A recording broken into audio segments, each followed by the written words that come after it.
Le programme H2-O représente une alternative au stockage de l'électricité. La finalité d'H2-O est de pallier l'intermittence des énergies renouvelables en produisant et stockant de l'électricité verte.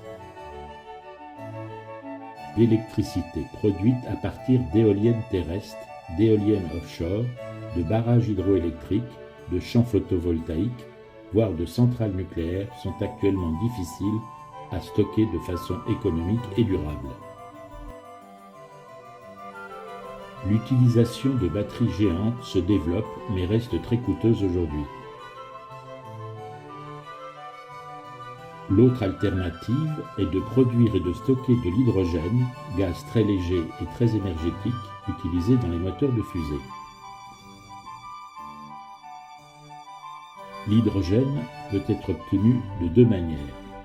La première, par reformage du méthane, consiste à faire réagir le méthane en présence de vapeur d'eau pour générer de l'hydrogène.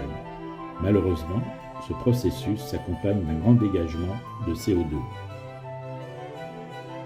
La deuxième méthode consiste à produire l'hydrogène à partir de l'électrolyse de l'eau sans aucun dégagement de gaz à effet de serre. Nous parlerons donc ici d'hydrogène vert. L'originalité du procédé H2-O est d'utiliser les surplus d'énergie renouvelable pour produire de l'hydrogène à 200 mètres de profondeur sous la mer par électrolyse de l'eau de mer et de stocker cet hydrogène dans de très grands réservoirs en béton, immergés eux aussi à la même profondeur.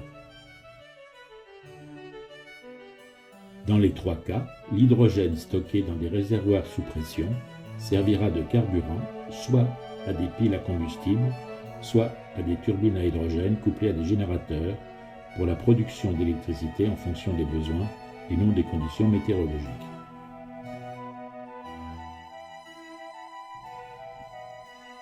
Compte tenu de l'ampleur du projet, il apparaît nécessaire de créer un consortium susceptible de réunir les compétences techniques et les capacités financières de plusieurs entreprises. Ce consortium en formation est présenté sur le site h2-o.eu.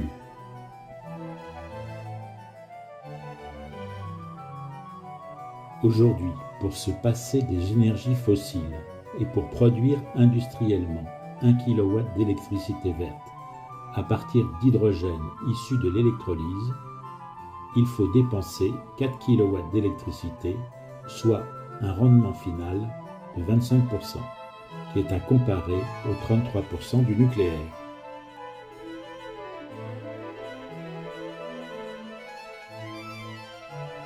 Le projet H2-O a un triple objectif. Premièrement, améliorer de 30% la productivité finale. L'eau de mer, qui est une des matières premières de l'hydrogène, est à profusion au pied des éoliennes offshore. Elle est gratuite et ne nécessite ni pompage, ni transport, ni mise sous pression. On peut estimer le gain de productivité à 2%.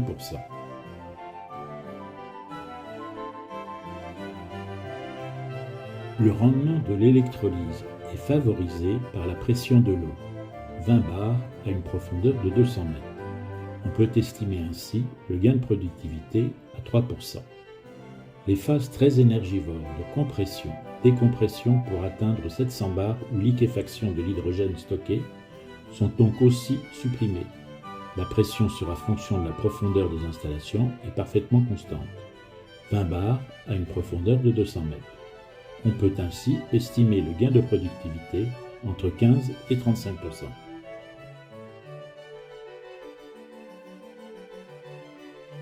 La conversion de l'hydrogène en électricité via une pile à combustible ou une turbine à hydrogène couplée à un générateur se fera à proximité immédiate des réservoirs afin d'en optimiser le rendement et de minimiser les pertes en ligne qui peuvent atteindre 3%.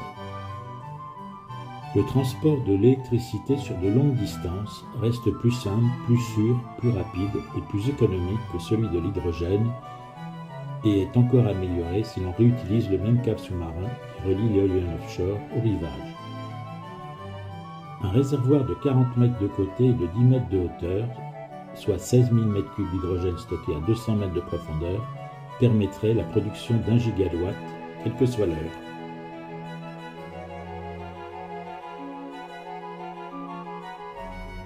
Le deuxième objectif du projet H2O est de concevoir des réservoirs de très grande capacité.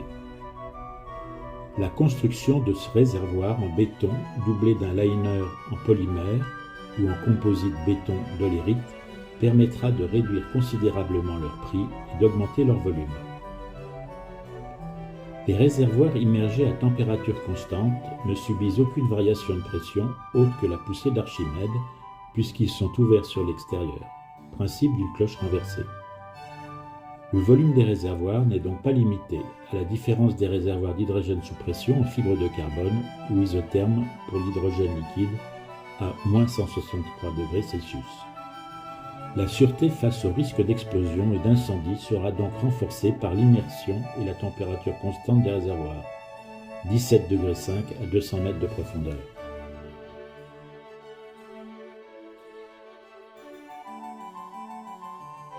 Le troisième objectif du projet H2-O est de respecter l'environnement. L'immersion des réservoirs supprimera toute pollution visuelle. L'enrochement des réservoirs, destiné à compenser la poussée d'Archimède, devrait favoriser le développement d'une faune et d'une flore sous-marine, effet réserve, effet récif, et permettre un ancrage solide des éoliennes flottantes.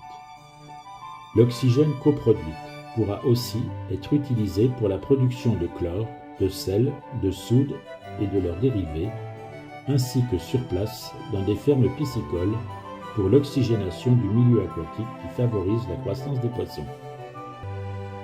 La production, le stockage et la conversion instantanée de l'hydrogène vert en électricité verte devraient permettre de réduire les rejets de gaz à effet de serre, de pallier l'intermittence des énergies renouvelables et de stocker offshore de grandes quantités d'électricité faible